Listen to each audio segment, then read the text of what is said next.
The unionization of Walt Disney Studios and other animation studios in 1941 led to large changes in the entertainment industry, giving animators a different work life and expanding the creative possibilities for artists. It all started with a mouse. One could think of Walt as the Steve Jobs of the animation industry. When he went to Hollywood to take a shot at filmmaking, he and his brother Roy Disney founded the Disney Brothers.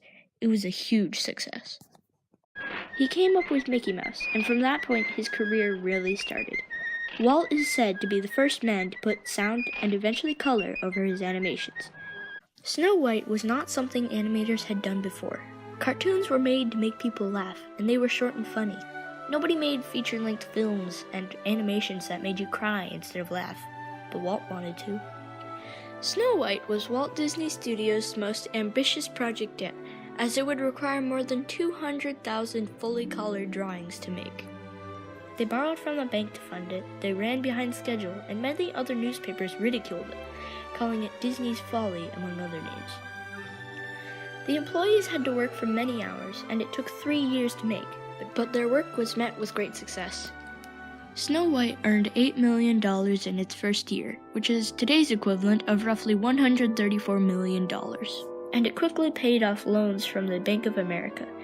At the Oscars, however, other filmmakers refused to acknowledge animation as a type of art, and Walt only received an Oscar for pioneering work in the animation industry.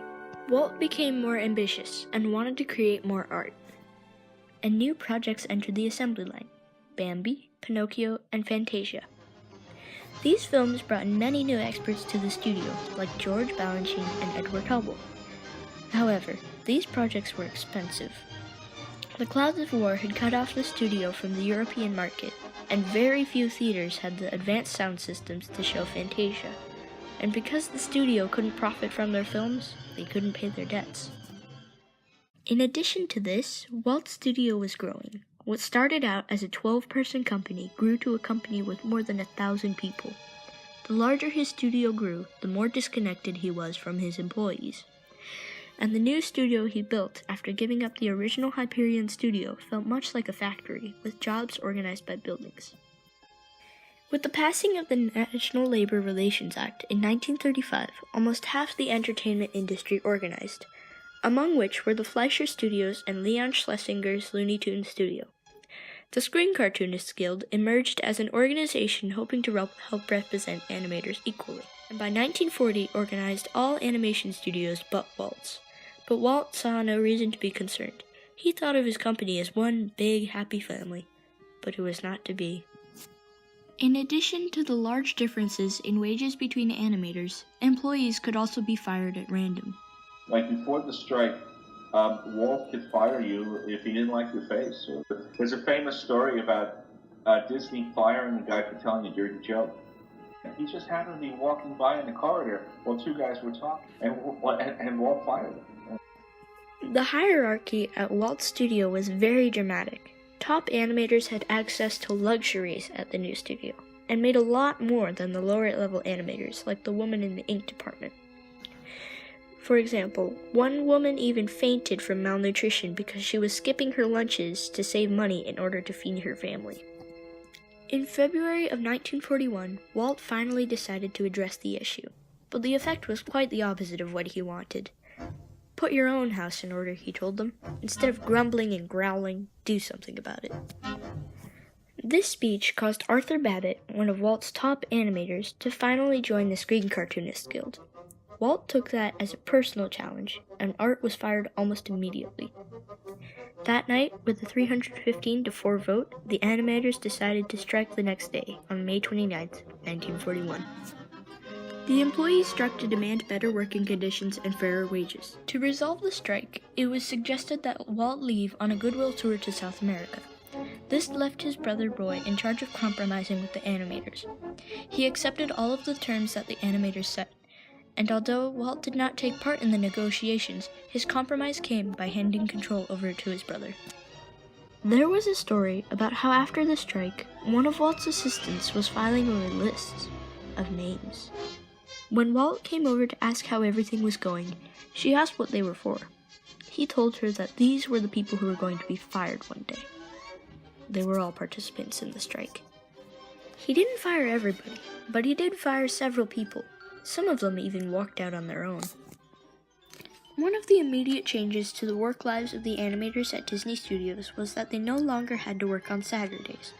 As a sort of revenge, Walt put time clocks on workers, but that was quickly stopped, since it hindered animators' creativity. The relationship between Walt Disney and his company changed. It went from one big happy family to a strictly employee and business relationship. The Walt from before the strike was gone. Now it was only the Walt after the strike. Some friendly relationships between Walt and his animators were ruined because of the strike. For example, Bill Melendez and Walt Disney were on friendly terms before the strike. But after the strike, when Bill said, "Hello, Walt," Walt would only respond grumpily. However, a fear of communism was also plaguing the country, since many didn't want to give up their freedoms and their property. So, when people saw groups of workers going on strike and demanding more power, rights, and recognition, it was disconcerting. Bill Melendez, an animator participating in the strike, said that when his grandmother found out he joined the union, she asked if he was a communist. At a House Committee on Un-American Activities, or HUAC, meeting in 1947 to investigate communism in Hollywood, Walt testified and called the people who walked out on him during the strike communists.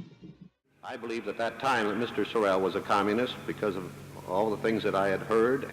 And when he pulled the strike, the first people to smear me and put me on the unfair list were all of the Commie Front organizations.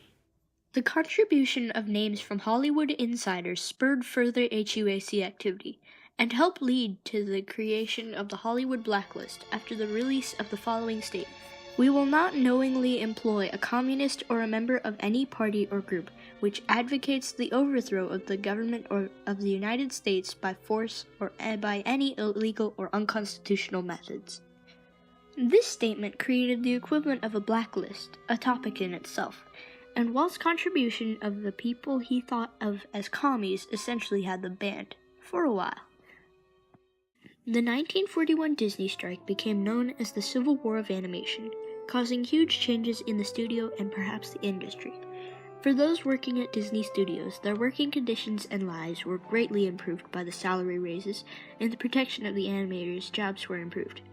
Many of the animators who left Disney Studios worked on other animations or films. Maurice Noble, a former art director at Disney, wouldn't have been the art director responsible for the unique design style of Chuck Jones's Roadrunner and Wile E. Coyote and What's Opera Doc if the strike hadn't happened. After the strike, John Hubley went to New York, met Faith Elliott, and made award-winning independent films. Bill Melendez, a Disney assistant, became director of A Charlie Brown Christmas. Frank Tashlin, the Looney Tunes director, future creator of Gene Martin, Jerry Lewis live-action comedies, was in the Disney Story department as well. Several animators who left entered the world of comic books, giving way to the creation of new comic characters and comic strips. All of these people may not have gone out on their own and made an even bigger impact on the entertainment or animation world had the strike not happened. Even in the recent past, one could see proof of how strikes expanded creative possibilities.